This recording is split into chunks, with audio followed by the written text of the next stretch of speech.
Gonna do an equipment tour and walk around the equipment needed to keep a lot of fish tanks. It's quite a bit. I try to do everything in bulk, do it as cheap as I can. Trying to fall on a budget, I guess. So this is how I do it. Oh, left, and I forgot to mention there is a dehumidifier in here, and I am just using pure natural salt. I'm not using aquarium salt and dehumidifier. I'll have to cut that into the video somewhere and use my magical editing skills. Woo!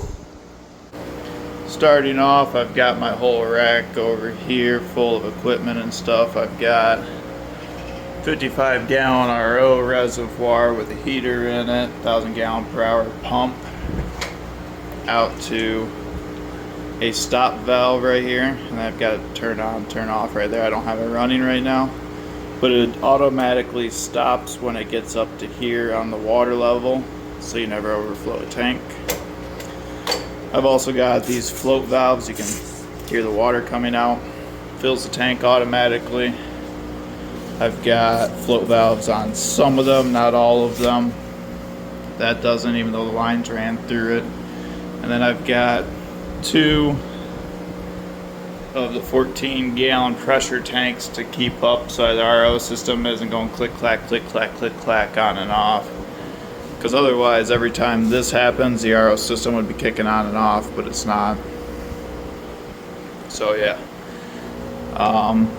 for the most part, running 4-way air pumps in here. Fishroom 2 is going to have a dual hoop system running around the ceiling. There'll be videos of that posted up shortly. Maybe I should do a Fishroom 2 tour while I'm at it tonight to catch everything up there. But yeah, so I run all sponges. The only tank with anything else is over here. Single canister for the 75-gallon Peacock tank. Probably could use it on some more, but it takes power. We're trying to do this as cheap as possible. Another way I do it cheap is these are garage shop lights that are daisy chainable, so I can go around and let's just say I want to flick off that bay. I can flick off certain bays, or I can, this one right here takes out the island. So that's how I'm turning the lights on and off. I'm not plugging it in, plugging it out. And they all run back. There's 2 timers for 2 different lights. There's a timer that does this half of the fish room. And then there's a timer over here that does these ones. This one actually uses less lights. Yeah, all garage shop lights, double-sided. These ones are higher wattage than I'm running in Fishroom 2. This room's better for growing plants. Fishroom 2 won't be better for growing plants, but I'm planning on growing fish out, so I'm not too concerned. This one's at half mast because it's drilled, and I don't have them all plugged. I've got this APC auxiliary power supply that runs all of the air pumps, so if the power goes out they'll always have air.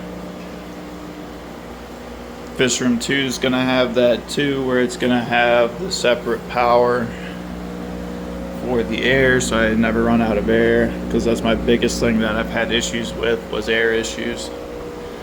Another thing I do is I got pothos growing in a lot of tanks. It helps collect nitrates. I've got it zigzagging through this whole apparatus and out down there. Just picked up some Salvania minima and some red root floaters and a bunch of frog bit, because water lettuce became illegal in Michigan, so I got to get rid of it all in a couple days here. Equipment. Don't like Neoplex. Always got to have methylene blue, Canaplex. Polyguard's a new one that I've taken on that I've liked. Metroplex is somewhere in here. Always got to have your copper, got to have your garlic to get the foods. If a fish is being sensitive, like Ms. Peaches with her external issues going on right now, I'll put a little bit of this in there because it has some aloe to help her from her irritations.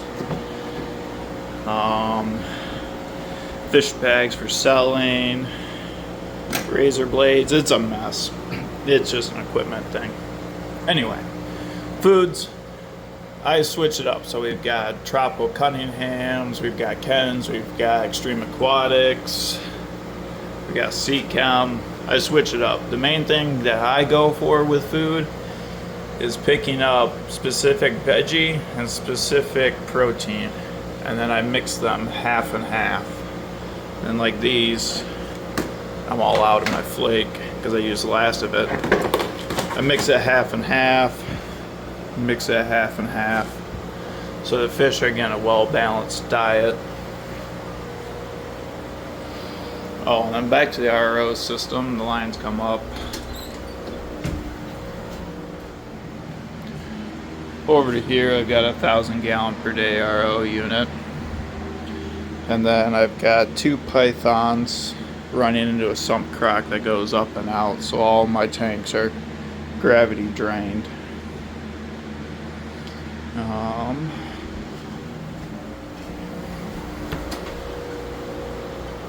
Not sure. Oh, got a salt bucket dip for my nuts. For the most part, I don't deal with diseases, so it's pretty nice. I don't have to worry too much. But if I have to, I can dip my net, replace that weekly.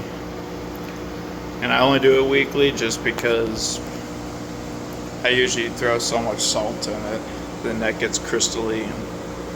I don't think anything freshwater is going to live in there. Maybe I'm wrong. Either way, diseases don't seem to spread. They start, but they don't spread. So that makes it easy. Oh, heating the room. Got 2 fans up top constantly circulating. And we've got a Eden Pure heater in here, 1500 watts. That's the max you can get. Heats all the tanks. I made a reel about this a little bit ago, but I'll do it again. So I'm running the room about 74, 75, maybe a little bit warmer. Tanks. The middle tanks run about 80. Sometimes the lower tanks will be about a degree shorter. The heater's on the other side. This tank runs hot. Good grow out tank. The door lets in a lot of cold air, so I'm surprised it stays 80. But I haven't water changed that in a minute here. But then I've got these tanks over here that are next to the heater that run 82, 83 degrees. So that's why the air circulation is key.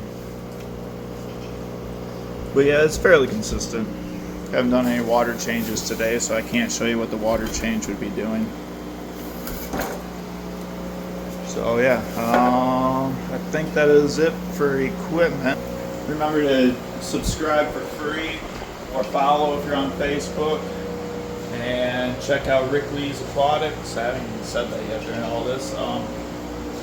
Yeah, if you're watching me, you'll end up seeing my business profile.